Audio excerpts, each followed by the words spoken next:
Donc, Francis est professeur de sociologie à l'université de Pau. Il dirige également un laboratoire dont je ne me souviens plus du nom. L'acronyme, c'est CET. Et puis, en fait, il y a des géographes, des sociologues, toutes sortes de gens, en fait, qui sont dans ce laboratoire-là. Qu'est-ce que je peux dire? Donc, Francis est un ami proche, en fait. Donc, et néanmoins collègue, hein, on disait comme ça. Collègue, mais néanmoins. Et donc Francis a fait lorsqu'il faisait ses études de doctorat en sociologie, il les a fait avec Alain Touraine.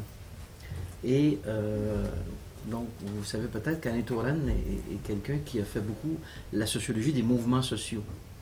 Et donc, au moment où Francis faisait ses études de sociologie avec Alain Touraine, Alain Touraine était en train de développer une méthode pour s'approcher des mouvements sociaux, en fait, les diagnostiquer ou aider les mouvements sociaux à surtout diagnostiquer aussi. Donc, et qu'il a appelé la méthode d'intervention sociologique ou la méthode de l'intervention sociologique. Ce qui fait que Francis, en tant qu'étudiant d'Alain Touraine à cette époque, a été, je dirais, au noyau même il était vraiment au centre du processus de définition de cette démarche qui a donné finalement le CADIS, donc le centre d'analyse, enfin bref, je ne sais pas, d'intervention sociologique, hein, et où effectivement deux sociologues qui étaient aussi des étudiants de Touraine, mais qui étaient plus vieux que Francis, donc qui sont devenus des sociologues aussi très connus par la suite, donc François Dubay et puis Michel Vivorca. Donc c'est eux qui ont été effectivement dans ce noyau qui a créé le CADIS. Et encore maintenant, le CADIS existe toujours. Il est dirigé, je pense qu'il est dirigé par Vivorca actuellement. Ce qui fait que...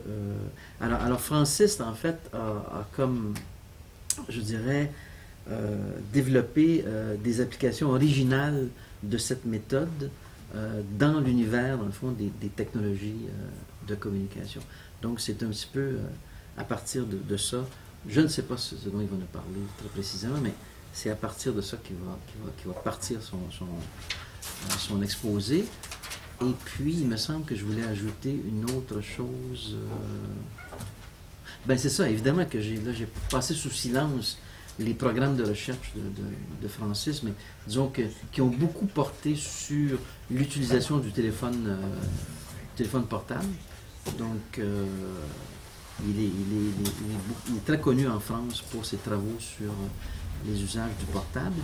Et puis, depuis quelques années, il développe un programme de recherche sur la déconnexion, ou sur les formes de déconnexion. Peut-être qu'il aura l'occasion de nous en parler, certainement qu'il va nous en parler probablement. Alors, sans plus tarder, Francis, à toi. Oui.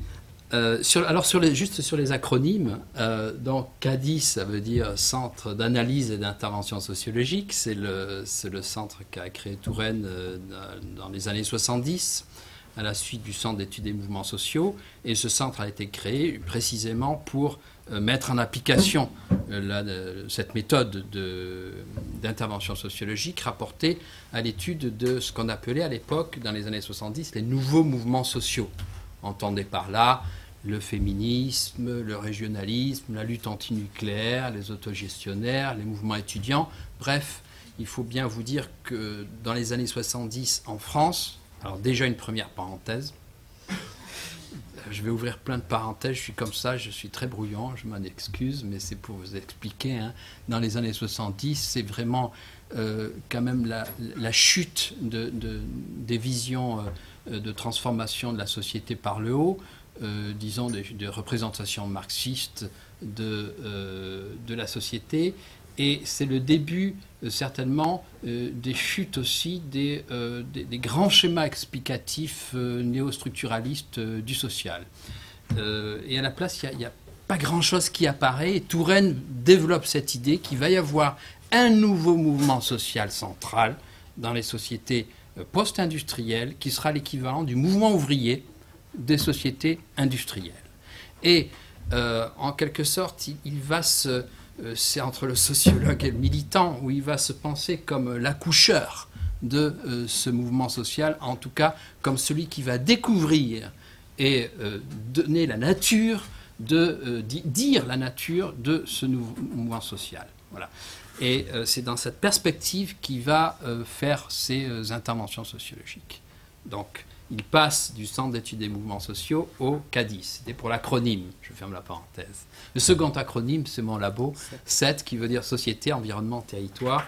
Donc c'est un laboratoire du CNRS et il y a essentiellement des géographes sociaux et des sociologues, des politistes, et nous travaillons surtout sur qu'est-ce que l'appartenance géographique et physique à des lieux et des espaces dans une société qui est innervée de réseaux et qui a tendance à développer un discours sur la mobilité, sur l'ubiquité. Hein. Qu'est-ce que c'est que le fait d'appartenir encore à un lieu, un espace, dans cette société de mouvement? Bien, et je ferme la parenthèse et je reviens au sujet qui est le nôtre aujourd'hui. Donc la méthode d'intervention sociologique. Alors une méthode n'est pas une recette. Hein. C'est pas une recette, même si en amont, toute méthode comporte un ensemble de procédures, de techniques. En aval, elle dépend toujours de l'idée que l'analyste se fait de son objet d'étude. En ce sens, on peut dire qu'une méthode, in fine, est toujours la pratique d'une théorie. Et cette théorie, au départ, donc chez Touraine, est celle des mouvements sociaux et de l'action. Touraine, vous le savez sans doute, est un sociologue qui a passé sa vie à définir qu'est-ce qu'un mouvement social, comment nos sociétés se produisent à travers la mobilisation de ces acteurs, donc une vision clairement actionnaliste, face à d'autres visions qui étaient beaucoup plus déterministes, pour en citer qu'une, parce que quand même il y avait un grand duel national en France qui était Bourdieu-Touraine, et autant Bourdieu mettait l'accent sur le poids de la reproduction sociale, le poids de l'héritage et du capital culturel, social, économique, dans la façon dont les acteurs se distribuaient et menaient leurs actions. Il y avait un déterminisme que cherchait à cerner Bourdieu. Je suppose que vous avez tous lu du Bourdieu. Je me rappelle, moi, quand j'étais jeune étudiant à Nanterre, le premier bouquin de Bourdieu sur lequel je suis tombé était un bouquin qui s'appelait La reproduction. Je ne sais pas si tu t'en souviens. La reproduction, c'est un bouquin où il y a les 2/3, c'est des statistiques, mais des statistiques terribles, des statistiques complètement démoralisantes pour un jeune gars qui commence la sociologie, où concrètement il vous dit, si vos parents sont profs d'université, vous avez 98% de chances de faire des études supérieures. Si vos parents sont agriculteurs, vous en avez 20%, et tout est joué. En gros, tout est joué de par l'héritage que vous recevez, l'héritage culturel et l'héritage de capital culturel. Et c'est beaucoup plus fin que cela, évidemment. Si vous lisez La Distinction, par exemple, il y a des analyses très fines, mais il y a toujours des corrélations entre le capital culturel de son environnement, et particulièrement de ses parents, et les trajectoires des individus dans la société, et surtout la place qu'ils occupent. Tout ceci, donc, est dépendant de cette... comment dirais-je, de cet ADN social, hein, de cet héritage social et culturel. Et donc, pour ceux qui n'ont pas lu, du reste, vous pouvez emprunter le bouquin tout de suite, là, à la bibliothèque, vous sortez, et vous regardez la reproduction. Alors, il y a des choses tout à fait étonnantes, du style la démonstration des goûts musicaux, par exemple, des goûts musicaux, selon votre appartenance socio-culturelle. Alors, on croit qu'on a un goût musical de façon idiosyncratique, c'est-à-dire c'est moi, Jaurès Guibéry, ou c'est moi, Proust, qui aimons je ne sais pas quoi, je vais dire une énormité exprès, je ne sais pas quoi, Johnny Hallyday. J'adore Johnny Hallyday, c'est moi qui aime Johnny Hallyday. Et puis Bourdieu arrive par derrière et me dit vos parents, tout ça, etc. C'est normal. Vous ne pouviez pas aimer Bach. C'est comme ça, c'est déterminé. Bien. Alors, et culturellement, du reste, en sociologie de la communication, c'est très intéressant. Sur les pratiques culturelles, il y a des tas de chapitres sur les goûts, sur les tendances, etc. Il montre qu'il y a cette reproduction. Hein. Bon, c'est pas la pensée de Bourdieu. La pensée de Bourdieu va bien au-delà, puisque c'est pas seulement la reproduction, mais qu'est-ce qu'il y a comme inégalité derrière, hein. Par exemple, dans le bouquin « Ce que parler veut dire hein, » de Bourdieu, il montre bien que le capital linguistique est un capital essentiellement hérité de par le milieu duquel on vient, mais que ce capital est joué de façon différenciée hein, selon les milieux et selon les strates de la société, et qu'il y a une énorme inégalité à ce propos. Bien, alors, bon, il y avait cette idée. Et Touraine, de l'autre côté, lui, dit, oui, certainement, il y a de la reproduction sociale, mais ce que je cherche, moi, c'est la façon dont les individus ont la capacité, plus ou moins grande, mais ont la capacité de se dédouaner, de prendre du champ par rapport à ce déterminisme, pour se penser comme acteurs de leur propre vie, et surtout, ce qui l'intéresse, comme acteur du social. C'est-à-dire que comment à la fois l'individu qui est produit du social chez Bourdieu peut devenir acteur, et devenant acteur peut devenir sujet de l'histoire, c'est-à-dire participer à des mouvements dont le but est la transformation du social ou la détermination de certains de ces modes de fonctionnement. C'est ça qui l'intéresse. Donc, sa théorie, lui, est clairement actionnaliste, et il nous dit de façon centrale que c'est par le conflit, par la mobilisation, que l'acteur se crée comme un sujet de l'histoire. C'est-à-dire, ce n'est pas par son héritage qu'il est acteur, c'est parce qu'il s'identifie à des enjeux sociétaux, à un idéal, c'est parce qu'il participe à une lutte pour X, Y ou Z raison qu'il se transforme et qu'il devient vraiment un sujet. Hein. Ça c'est central chez Touraine.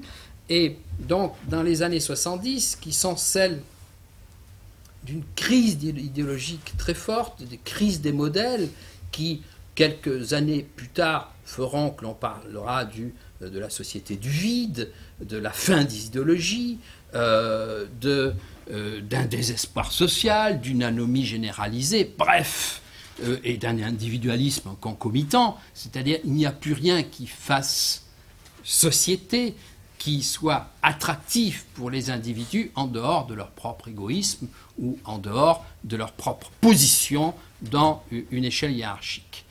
Contre ça, Touraine est obsédé par cette idée. Est-ce que il va y avoir une mobilisation dans laquelle les acteurs vont pouvoir réellement être des sujets de l'histoire, des sujets de transformation du social, et se mobiliser autour d'enjeux centraux. Alors, par enjeux centraux, il faut tout simplement penser à la détermination d'un modèle culturel, d'un modèle d'accumulation, d'une vision du social et de l'histoire qui diffère évidemment selon les périodes historiques dans lesquelles on est, mais chaque société est obligée de définir cet horizon, et cet horizon il ne vient pas c'est Deus ex machina, c'est le produit toujours d'acteurs sociaux. Hein. Bien, donc c'est ce qu'il cherche, et comment trouver, puisque c'est quelque chose qui est en train d'apparaître. Alors il fait une grande hypothèse, très risquée. Dans les années 70, il dit il va y avoir un mouvement social central. Et du reste, il faut lui rendre hommage, parce que 15 ans après, cette hypothèse, il va y répondre en disant « je me suis trompé ». Et ça, c'est rare. Hein, c'est rare. C'est-à-dire quelqu'un qui, pendant 15 ans, fait un travail, il fait une hypothèse, et puis il dit « ben non, mon hypothèse, c'était nul, c'est pas vérifié ». Ceci dit, je ne sais pas s'il y a des sociologues parmi vous, vous êtes rompus aux méthodes sociologiques, mais je veux dire, c'est le b.a.-ba de la méthode en sociologie. On fait une hypothèse, on détermine une technique d'enquête, on mesure l'écart entre l'hypothèse qui n'est jamais qu'une représentation archétypale de ce qu'est la réalité, et avec ce que l'on observe, et puis le va-et-vient entre cette représentation archétypale et la réalité que l'on mesure, méthodologiquement contrôlée, eh bien, c'est la connaissance. Et quand il y a trop de distance entre l'hypothèse et ce que l'on mesure, ben on dit l'hypothèse était fausse, c'est tout. Mais faisant cela, on découvre généralement d'autres choses. Et puis on a des hypothèses secondaires. Mais là, ces hypothèses secondaires aussi se sont cassées la gueule. Et finalement, donc ça a été une faillite sur le nouveau mouvement social central. L'image que j'ai de Touraine, c'est qu'il identifie une série de mouvements sociaux. Oui. Les femmes, les étudiants, l'étude nucléaire, tout ça. Oui. Et est-ce que son hypothèse, c'était quelque chose qui allait qui est transversalement au niveau Oui, tout à fait. Tout à fait. Lui, il est obsédé par quoi? Au départ, Touraine, c'est un sociologue du mouvement ouvrier. Un historien. Ouais. Et ensuite, c'est le mouvement ouvrier. Le mouvement ouvrier est quand même la grande affaire de la seconde moitié du 19e et le 20e. C'est quand même ça qui est central dans nos sociétés. Hein, le mouvement ouvrier et la transformation les moyens de production, enfin, vous connaissez pas ça par cœur. Et ça se casse la gueule. Je veux dire, dès les années 60, on voit bien que les ouvriers, parmi la classe populaire, disons, ils deviennent minoritaires. Ce sont les gens du tertiaire qui prennent le plus d'importance. On ne peut plus continuer à parler comme Marx le faisait un siècle et demi avant. C'est terminé. Donc, il y a cette idée de société post-industrielle, et il calque en quelque sorte cette idée de mouvement central qui était le mouvement ouvrier, sur la société post-industrielle. Il se pose la question, est-ce qu'il va y avoir un mouvement social aussi central que l'était le mouvement ouvrier dans la société industrielle, dans la société post-industrielle? Et il fait donc une hypothèse, enfin, il ne fait pas une hypothèse, il dit, je vais étudier tout ce qui bouge. Pas pour tirer dessus, mais pour l'étudier. Donc, je vais étudier tout ce qui bouge. Et qu'est-ce qui bougeait dans les années 70, début des années 80 au moins en France? Vous aviez un mouvement étudiant assez fort, puisque tous les ans il y avait une grève à l'université et les étudiants refaisaient le monde. Donc au niveau de la jeunesse, il y avait quelque chose à étudier. Il y avait le mouvement féministe qui était très important, disons très important, je ne sais pas, mais important en France. Il y avait des mouvements régionalistes de prise d'autonomie régionale en France. Il y avait un mouvement qui est devenu très important en France, qui est le mouvement antinucléaire. Et pour tous ces mouvements, il va faire des interventions sociologiques. Donc, je vais peut-être parler, peut-être, ce matin. Donc, il va faire ses interventions sociologiques avec cette hypothèse de mouvement. Alors, Serge me demande, mais alors, c'était quoi? Alors, c'est très paradoxal chez Touraine. Il dit, je fais l'hypothèse d'un mouvement central par-delà les diversités des mouvements que j'étudie, mais au départ, il ne sait pas le nommer. Donc il s'est fait taper dessus, évidemment, etc., parce que c'était une abstraction. Hein, qu'est-ce que ça va être? Et au fur et à mesure qu'il avance, il va dire, le mouvement, finalement, des sociétés post-industrielles, ça va être un mouvement antitechnocratique. Alors, un mouvement antitechnocratique, si on peut définir la technocratie, est comme le pouvoir d'influencer et de gérer le social et ses structures au nom d'une vision instrumentale basée sur un savoir technologique et scientifique. Voilà. Pour me faire comprendre, si vous prenez le mouvement antinucléaire, une vision technocratique consiste à dire, lorsque vous avez des militants qui sont antinucléaires parce qu'ils ont peur ou parce qu'il y a un technicien qui vient, un politique technicien ou un polytechnicien, je dirais, ce qui ont souvent le pouvoir en France, et dit, écoutez, vous savez ce que c'est la fission de l'atome? Non. Bon, alors vous taisez. OK? Voilà, ça c'est du technocratique. Moi, je sais. Vous comprenez, j'ai fait mes études. J'ai un grand savoir technologique et scientifique. Vous êtes les pauvres. Hein, vous ne savez pas. Et je vais faire votre bonheur.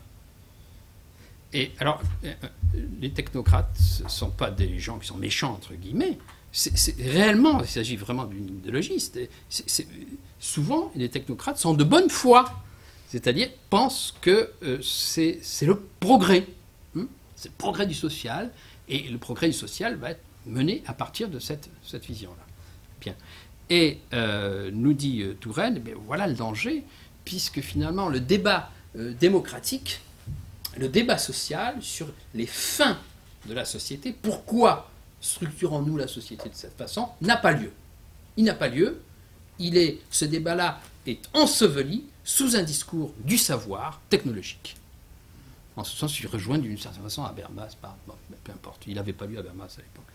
De toute façon, il n'était pas traduit en français. Donc, voilà, c'est cette idée-là. Alors, bon, pour le mouvement antinucléaire, c'est facile à comprendre. Mais il va faire la même démonstration pour le mouvement régionaliste, parce qu'à chaque fois, sa méthode va consister à dire, derrière des luttes concrètes, par exemple, le mouvement antinucléaire, il y a plusieurs niveaux. Alors, ça me demanderait du temps à expliquer. Mais il y a plusieurs niveaux, c'est-à-dire, il y a des militants qui se mobilisent parce que tout simplement, ils ont la trouille. On met une centrale nucléaire juste à côté de chez eux et ils réagissent comme si on mettait une décharge publique ou une autoroute, ça les ennuie. Ils n'ont pas envie d'avoir ça près de chez eux. Donc c'est plutôt un mouvement de crise, ce qu'on appelle un mouvement de crise. C'est face à une déstabilisation de ce qui existe déjà, il y a une prise de position, on dit non, on ne veut pas de ça parce que vous nous déstabilisez ou il y a un danger. C'est finalement défensif. Hein, c'est un mouvement défensif. Donc, ce n'est pas un mouvement social. Un mouvement social, par définition, ne peut pas être bâti sur ce genre de choses. Un mouvement social, et c'est toute l'originalité de Touraine, c'est de dire que les acteurs n'existent que dans le conflit. Un mouvement social n'existe que si un acteur est capable de désigner un adversaire et que cet adversaire est situé par rapport à un enjeu qui leur est commun. Ici, on a l'identité de l'acteur, ici, on a son opposé, et ici, T, c'est totalité, c'est les enjeux. Et Touraine nous dit, finalement, un acteur peut être pensé comme sujet, comme d'un mouvement social, que dans la mesure où il est capable de s'opposer à quelqu'un, mais cette opposition est entièrement déterminée par les visions différentes qu'ils ont face à un enjeu. Et là, il y a un mouvement social. Et c'est ce qu'il va chercher. C'est ce qu'il va chercher dans tous les mouvements qu'il va étudier. Dans tous les mouvements qu'il va étudier, il y aura des conduites de crise, il y aura des conduites de défense corporatiste, il y aura des conduites de pression institutionnelle où les gens voudront un petit peu plus de pouvoir, par exemple. Mais tout ça est remarquable à étudier, mais ce n'est pas ce qui l'intéresse. Ce qui l'intéresse, c'est un niveau quand même supérieur dans la mesure où les acteurs ne se mobilisent pas pour eux-mêmes, mais au nom d'une vision de ce qui devrait être contre ce qui est, ou à la place de ce qui est. Et cette vision est mue par une idéologie, par une représentation du social, et parce qu'il y a cette vision, il s'oppose à des adversaires qui ont une vision différente. Et c'est ce qui crée le conflit, mais un conflit producteur de débat, producteur de mobilisation et producteur donc d'histoire. C'est vraiment le centre de la pensée de Touraine. Donc, pour répondre à ta question, il va étudier tous ces mouvements en cherchant ce qui pourrait ressembler au plus près de ce type de mobilisation. Voilà. Et comment y parvenir ?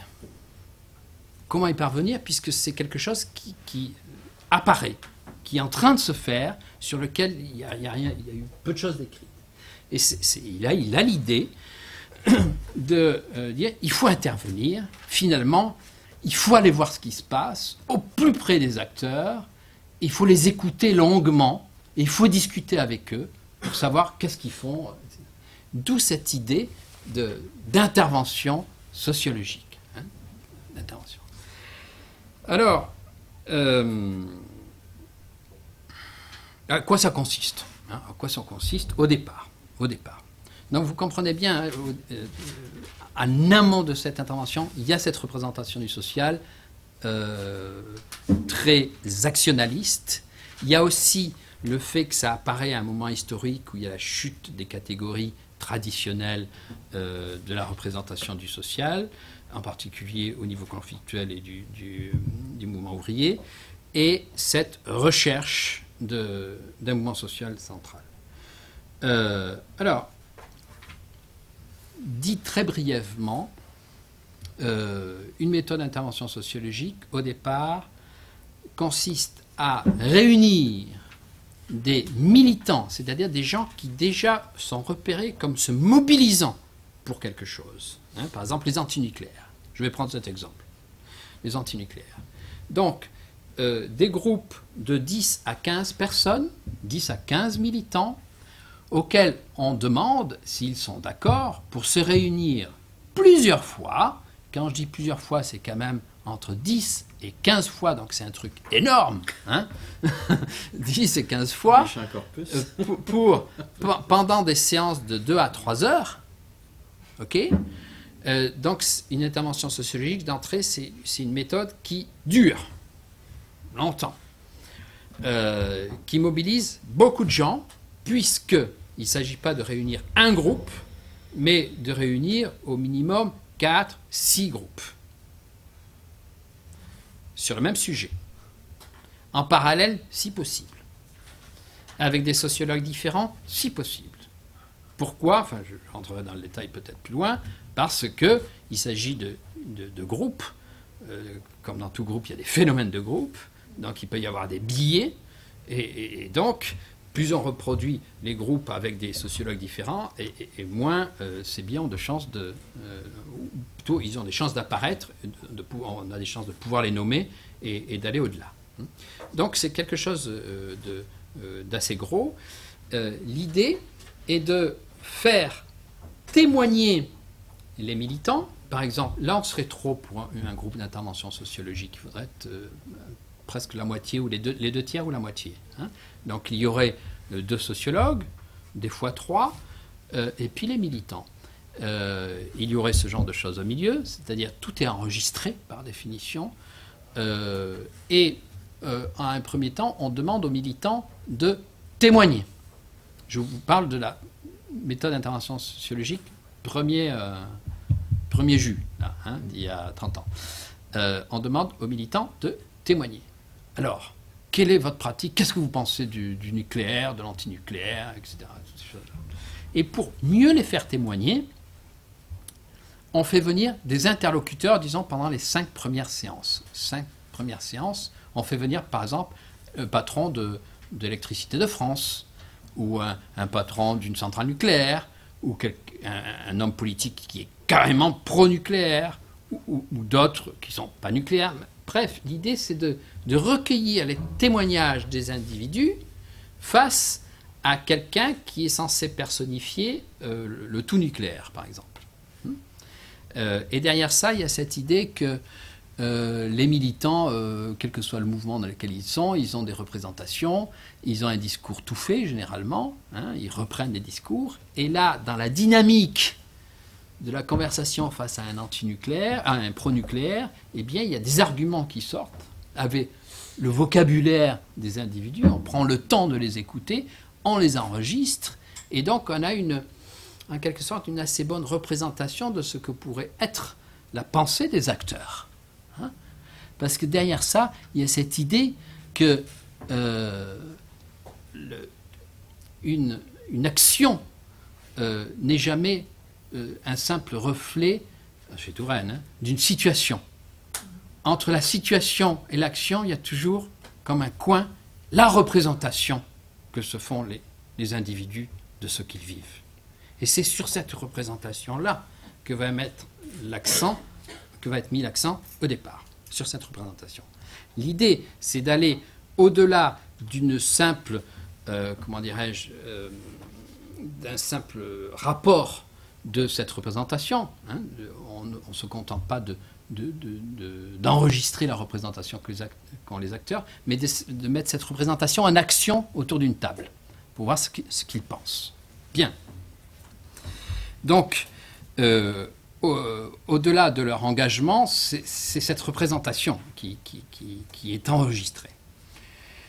Alors, précision méthodologique, c'est enregistré, c'est décrypté, et c'est redonné sous forme de texte à chaque participant, avant qu'il se réunisse une nouvelle fois. C'est-à-dire que chaque participant peut lire ce que tout le monde a dit dans la séance antérieure. L'idée est, en un second temps, de demander aux militants de prendre de la distance réflexive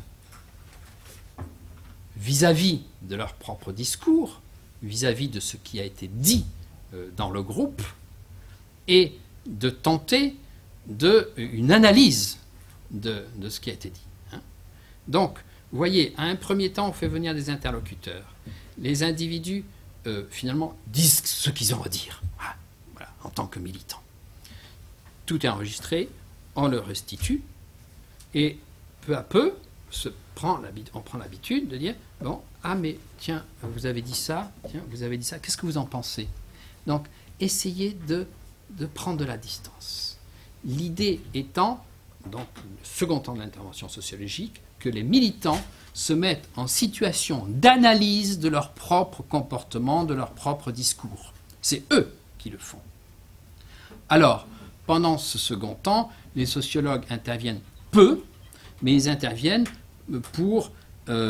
avec tout l'attirail sociologique classique. Ils peuvent amener des statistiques, ils peuvent amener du savoir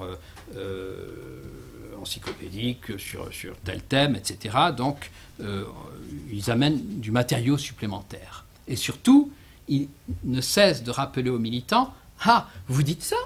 Mais, oula, regardez l'avant-dernière séance. Vous avez dit quelque chose de complètement différent. » Et bien souvent, c'est tout à fait remarquable. Parce que c'est en se relisant soi-même que les gens prennent de la distance. Ils disent, j'ai dit ça, bon. Mais oui, vous avez dit ça. Et le soleil dit, mais pourquoi vous avez dit ça? Ah. Et alors, les gens commencent à penser collectivement sur pourquoi on a dit ça. Donc, commence à se produire une prise de distance, une analyse, un savoir interne au groupe sur leur propre mobilisation. Il ne s'agit pas de parler de qu'est-ce que mange le voisin ou la dernière voiture d'un tel. Non, c'est évidemment sur le mouvement social qu'on est en train d'analyser. Hein. Et les sociologues sont évidemment là, ça me paraît une évidence, mais pour recadrer quand même les débats, pour couper aimablement la parole à quelqu'un qui parlerait un peu beaucoup trop, etc. Et puis les phénomènes de groupe classiques, s'il y a un contre-leader qui apparaît, une tête de turc, etc. Bon, enfin les choses classiques en dynamique de groupe. Du reste, j'ouvre une parenthèse pour dire que on a beaucoup insisté là-dessus au Cadiz au départ. Hein. Moi, je me rappelle Touraine qui nous avait pris quelques-uns qui devions porter la méthode de la seconde génération en disant vous faites une psychanalyse, hein, là. Psychanalyse, là. Il est hors de question que vous commenciez à parler des problèmes des gens si vous ne connaissez pas un peu mieux que ça. Hein. Donc ça a été très loin dans le côté psy aussi. Hein. Ça a été assez loin. C'était très intéressant. Hein. Voilà. C'est une génération qui, par définition, nous étions très marqués par la psychanalyse. Le freudo-marxisme. En France, la psychanalyse, c'était un discours très, très fort quand même. Pardon? Oui. La sociopsychanalyse de Mendel. Oui. Non, mais c'est quelque chose, on arrêtait. Même si les gens ne se faisaient pas psychanalyser, c'était une forme de discours. Hein. Ah oui, ton inconscient. Ah oui, oui, d'accord, ok. Bon, enfin, c'était un jeu, mais donc c'était très présent hein, dans le milieu intellectuel. La psy a eu de l'importance. Dans les années 70, c'était vraiment important. Dans les années 80. Hein. La formidable enquête de Moscovici sur la psychanalyse et son public. Là, la représentation de la psychanalyse dans le public. Et ça s'est étendu au grand public. Hein, au fur et à mesure que les catégories d'espoir idéologique se sont cassées la figure en France, les gens sont devenus de plus en plus individualistes, de plus en plus en train de regarder leur propre nombril et qui suis-je, où vais-je, etc. Qu'est-ce qui me meut et par définition, il y a eu un discours psy. Il y a eu un discours très psy. Oui, hein, bon. Voilà. Alors nous, il y avait du psy, mais pour chercher ce qu'il y avait de social. Hein. Okay. Donc, je reviens à la méthode d'intervention. Premier temps, ce sont les témoignages. Second temps, donc cette idée d'amener les acteurs à faire l'analyse de leur propre pratique. C'est très important. Alors, tout à fait au départ, on appelait ça, le premier temps, on appelait ça les séances ouvertes. Pourquoi ouvertes? Parce qu'il y avait des interlocuteurs extérieurs au groupe qui venaient et on enregistrait les réactions du groupe face à ces interlocuteurs. Second temps, séances fermées dans la mesure où c'est les individus du groupe, enfin les gens de l'intervention, qui ont un regard sur leur propre témoignage. Et en un troisième temps, et c'est ça l'idée centrale de l'intervention sociologique, c'est qu'une intervention sociologique, on va dire ça comme ça, c'est pas les mots de Touraine, mais enfin, j'ai répété ça 50 fois après, moi, c'est l'analyse de l'auto-analyse des acteurs.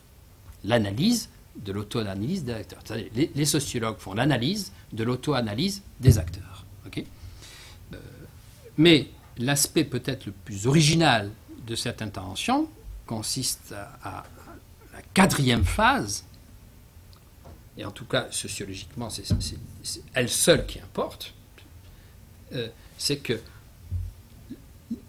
l'analyse de l'auto-analyse des acteurs est restituée aux acteurs eux-mêmes.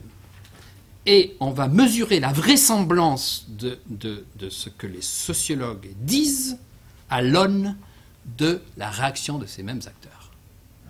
Et là, tout à fait objectivement, parce que moi je ne suis pas plus tourénien que ça, évidemment, 20 ans après, mais quand même c'est remarquable pour les sociologues de revenir au terrain et de s'en prendre plein la figure, parce que souvent les acteurs ils disent non mais vous avez dit ça, non mais bon, pauvre ami, c'est pas du tout ça.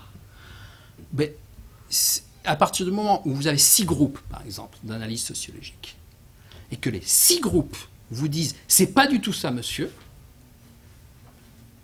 le parti pris des premiers sociologues qui ont fait des interventions sociologiques, c'était réellement de dire on s'est trompé, c'est pas ça. Point final.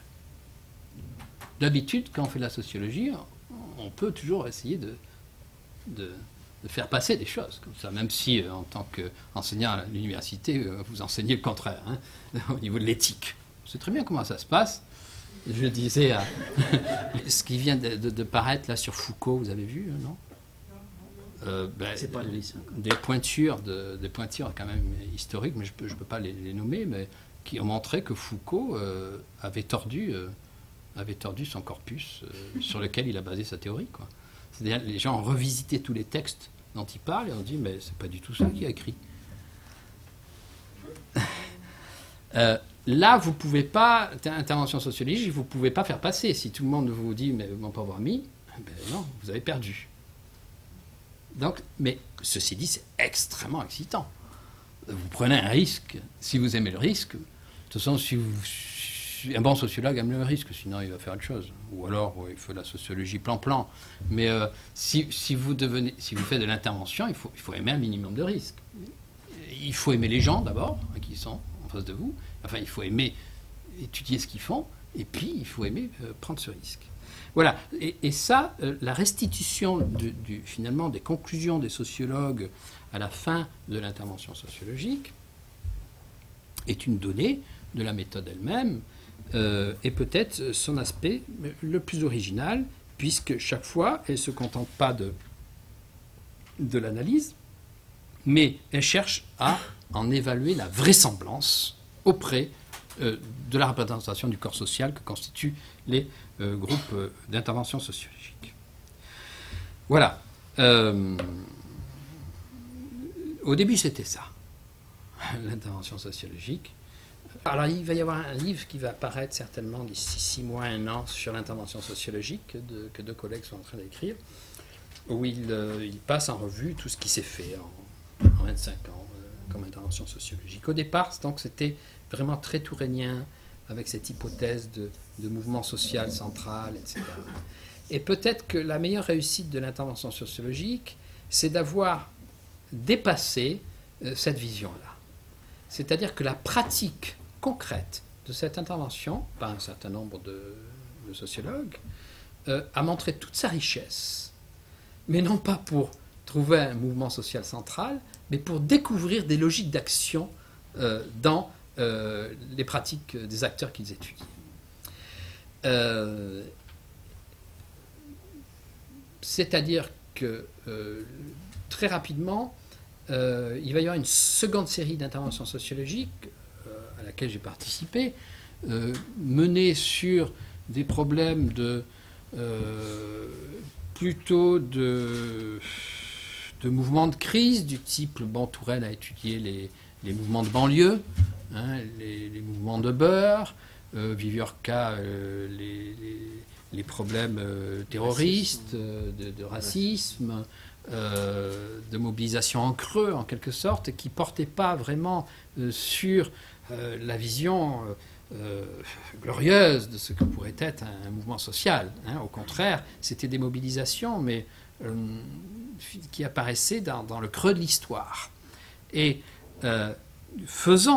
appliquant la méthode d'intervention sociologique à ces sujets, on s'est aperçu qu'elle était d'une grande richesse et qu'elle permettait à travers, encore une fois, ce balancement représentation de ce que vivent les acteurs, prise de distance, analyse par les acteurs, analyse de l'auto-analyse des acteurs, permettait de dégager une connaissance sur les mouvements qui étaient étudiés qu'aucune autre méthode ne permettait. Un interview aussi bien fait soit-elle de quelqu'un ne produit pas cette richesse-là. Une interview, c'est toujours face à une personne qui... Bon, vous êtes en com, alors c'est pas la peine de façon mon baratin là-dessus, mais c'est un dialogue, donc la personne va développer un discours qu'elle pense le plus adéquat à la personne qui est en face d'elle, etc. Mais bon, il y a des techniques pour essayer de faire témoigner, mais ça ne sera jamais qu'une photographie, à un moment donné. Ici, ça dure plusieurs mois, c'est-à-dire, et même souvent, on vient 1 an après, c'est-à-dire, c'est une continuité. Hein.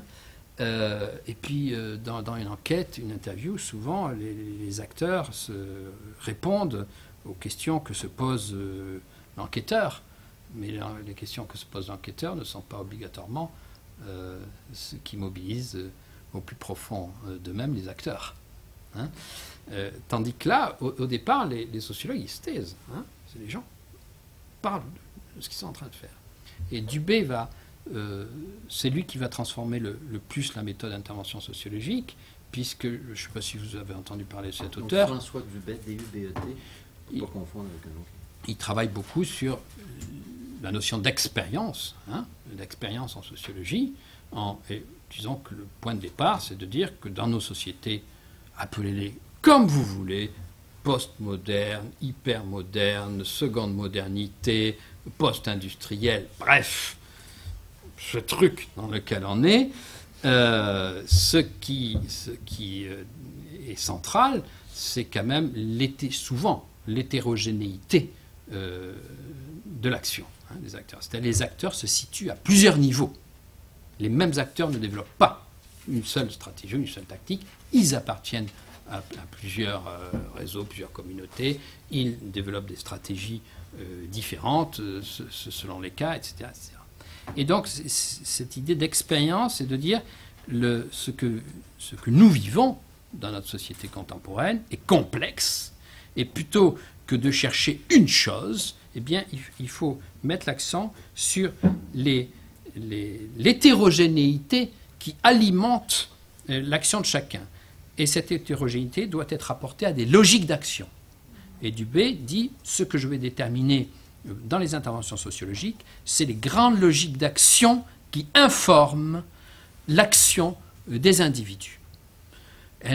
Et pour aller vite, il en détermine 3, mais ce n'est pas seulement lui, c'est un paquet de sociologues qui travaillons de cette façon-là. Il y a une logique de l'appartenance, une logique de l'identité, une logique instrumentale, rationnelle, qui consiste à faire le meilleur coup dans la situation pour avoir des bénéfices, et puis une logique de subjectivation, c'est-à-dire de prise de distance vis-à-vis par l'individu à la fois de ses appartenances et de son rôle trop instrumental, égoïste dans la société, prise de distance réflexive qui fait de lui un sujet. Un sujet, par exemple, qui est capable de générosité, de dons, d'actions qui ne répondent pas des 2 premiers niveaux, qui sont ceux de l'appartenance, de la défense d'une identité ou de la défense d'un intérêt, mais qui le positionne dans la société à un autre niveau. Voilà 3 logiques d'action qu'on va essayer de repérer selon les mouvements étudiés. Et une méthode d'intervention sociologique pensée comme ça consiste à partir de l'action des individus étudiés pour remonter à ces logiques d'action de façon ensuite à voir quelle logique d'action est prioritairement mobilisée par quel type d'acteur dans quel type de situation. Voilà. Donc c'est une sociologie justement très actionnaliste. Hein. Voilà. Alors ça c'est le second grand courant de l'intervention sociologique. Et puis moi, modestement, depuis 10 ans ou plus, j'ai développé... j'ai fait des interventions sociologiques au second niveau, avec Dubé, avec Villorca, sur des sujets divers et variés, et m'intéressant aux technologies de communication et aux usages en particulier. J'ai fait des études sur les usages avec des méthodes, entre guillemets, classiques, et je me suis dit, mais quand même... Alors la première fois où j'ai employé la méthode d'intervention sociologique, c'était une expérimentation sur les premiers visiophones, il y a longtemps. Et quand même, ça serait intéressant de voir qu'est-ce qui se joue là-dedans. Et j'ai commencé cette intervention sociologique là-dessus en appliquant les, entre guillemets, dogmes des premières interventions sociologiques. Ça s'est plus ou moins bien passé, je vais pouvoir vous en parler, mais ça m'a amené à réfléchir très intensément sur comment on peut employer cette méthode pour l'étude des usages des technologies de communication. Et en fait, je peux vous dire la réponse. Ce n'est pas les usages des technologies. Disons, ça ne sert à rien de faire une méthode d'intervention sociologique pour les usages. C'est pour déterminer l'expérience nouvelle, inédite, que vivent les individus lorsqu'ils usent de ces technologies. Une expérience d'ubiquité, une expérience d'immédiateté, une expérience de réseaux différents. Bref, on a une façon d'être au monde et d'agir distincte à travers ces technologies, et c'est cette façon d'être distincte, cette expérience inédite, qui m'intéresse. C'est ça que j'étudie. Ce n'est pas évidemment les outils eux-mêmes.